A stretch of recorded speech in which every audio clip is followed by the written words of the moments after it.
Welcome back to another 7 Deadly Sins origin video. Today we're going to be testing something way off meta, something I haven't used in about 5 months. I think I used this within the first month of the game, and that's it. The axe build on Meliodas. We actually got recently a new axe, which does special attack. So we're going to test this out on him. You do use his special attacks. It's not like spamming it like DN. Like, this is meant more for DN, but we're just going to test it out here. Crit damage, crit chance, special attack. I mean, this is pretty cool, but it's all really bad.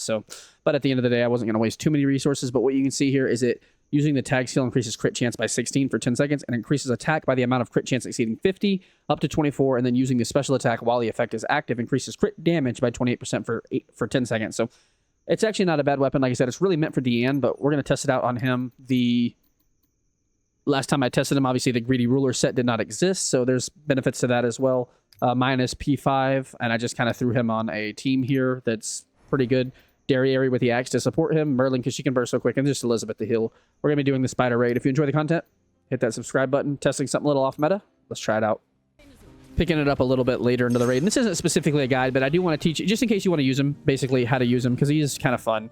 Essentially, you're able to teleport behind the enemy. When you tag in, you actually get an energy, a demon energy is what it's called, and then when you hold your abyssal power smash, you will get 2 more. Once you have all 3, so you'll see here I tag in, teleport behind them, and then I'm going to hold this, so it's going to give me my other 2, demon energy. So now when I ult, my abilities reset like that. So that's basically how it works. Tagging in gives you 1, and then holding that ability you just saw me hold again, the axe where you hold it, essentially that's going to give you your 3rd, your 2nd and 3rd, because it shoots out 2 abilities. It has a pretty good range as well, and so you can just slam your ult like that and it will reset your cooldown. It's a fun little loot. I did actually enjoy using it, but it's obviously not going to be like the most meta thing. It is a slower style gameplay, and you're also, just compared to the longsword, which is such a fast pace, able to just throw out so much damage. You can see it's a lot slower, but I had fun, and like I said, it's definitely usable. I mean, you're going to see me, I obviously clear the raid, but you can see there, it resets your abilities, and then you just kind of keep spamming them. And again, this is only a P5 Meliodas 2. The weapon is only level 4. The roll on it's nothing great. Like, I wasn't going to invest a ton of resources in this, so that is something to note as well. Last thing I'm going to mention, and then I'll just play some music and get out of here and just show you some highlights. I always appreciate y'all sticking around and watching it. But essentially, one thing to note, I didn't test this, but I would actually be curious. I should have tested it. None of his kit is tied to bursting. You can see there I got it wrong, by the way. So when you ult and you get it wrong, your abilities won't reset. So that's kind of how that works. But yeah, it's interesting because he's kind of like Derry. Like Derry, a lot of people are not playing with the burst character. I brought Merlin because I'm so used to bursting in this raid and using Merlin to get all the eggs before you can light the blazers. So I'm just so used to bringing her.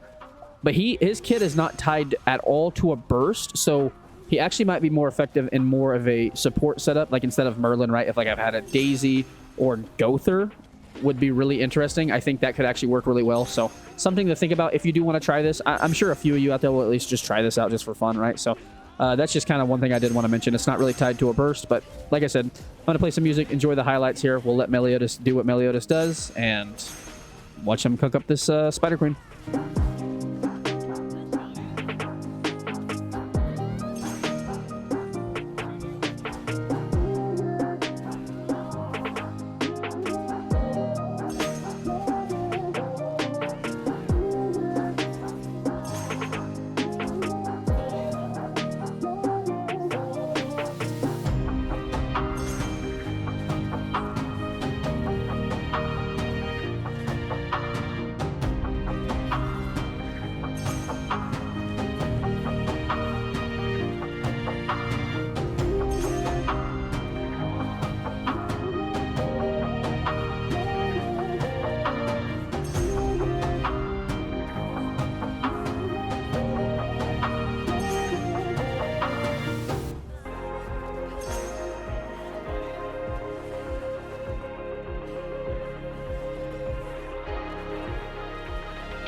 Appreciate y'all sticking around to the end. Yeah, it's not obviously the most meta build. Obviously, that's always going to be his longsword at the moment, but it was fun. It's a fun build. I enjoy it. You do take a little bit of damage while you're charging the attack up, but it was fun. It's a cool build. It's not absolutely useless.